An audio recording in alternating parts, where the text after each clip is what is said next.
उन्हाळा सुरू आहे आणि गरमी खूप वाढलेली आहे. या गरमीमध्ये शरीराला थंड ठेवण्याची गरज असते. म्हणूनच आज आपण बनवणार आहोत शरीराला थंडावा देणारा कलिंगडाचा सरबत. हा सरबत दिल्लीमध्ये मोहब्बत का शरबत म्हणून प्रसिद्ध आहे. ह्या सरबतामध्ये आपण फ्रेश कलिंगडाचा वापर केला आहे. हा कलिंगडाचा सरबत शरीराला थंडावाही खूप देतो आणि बनवायलाही खूप सोपा आहे. चला तर मग रेसिपीला सुरुवात करूया. सर्वात आधी मी 1 चमचा सब्जाच्या बिया घेतल्या. आता यामध्ये पाणी घालायचं आणि चमच्याने ढवळून घ्यायचं.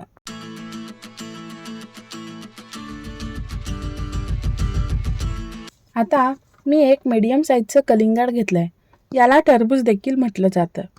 हे मी स्वच्छ धुवून घेतलेलं आहे. आता याला मधून कट करून घेतलं. यातला अर्धच कलिंगड मी वापरणार आहे. अर्ध मी ठेवून देते. सरबतासाठी आपल्याला अर्धच कलिंगड लागणार आहे.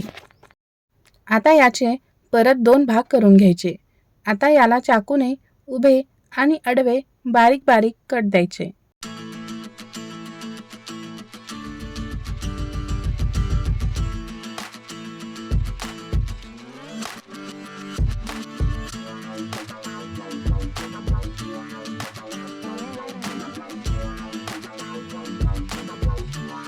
इथे सगळं कलिंगड कट करून झालेलं आहे.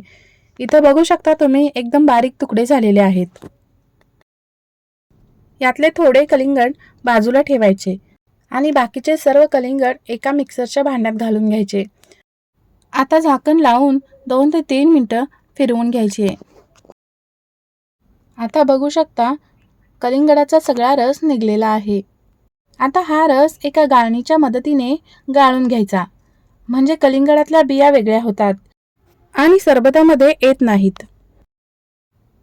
आता या गाळून घेतलेल्या कलिंगडाच्या रसामध्ये मी अर्धा लिटर दूध घातलं. आता यामध्ये 3 ते 4 चमचे भिजवलेले सब्जा घातले. मगाशी आपण बाउलमध्ये काढून ठेवलेले कलिंगडाचे तुकडे घालायचे.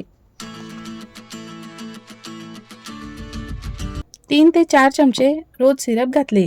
याला रूह अफजा सुद्धा म्हणतात. मी इथं 2 चमचे पिठी साखर घातली आहे. तुम्ही तुमच्या चवीप्रमाणे कमी जास्त करू शकता. आता हे सर्व व्यवस्थित मिक्स करून घ्यायचे. आता आपलं कलिंगडाचं सरबत तयार आहे. हे सरबत तुम्ही खाऊही शकता आणि पिऊही शकता. शरीराला थंडावा देणारा हा कलिंगडाचा सरबत या उन्हाळ्यात नक्की ट्राय करा आणि रेसिपी आवडल्यास लाईक करा आणि कमेंट करून नक्की सांगा. आणि तुम्हाला माझ्या रेसिपीज आवडत असतील तर आपल्या चॅनलला सबस्क्राईब करा आणि बाजूचे बेल आयकॉन क्लिक करा. म्हणजे माझे व्हिडिओ सगळ्यात आधी तुमच्यापर्यंत पोहोचतील.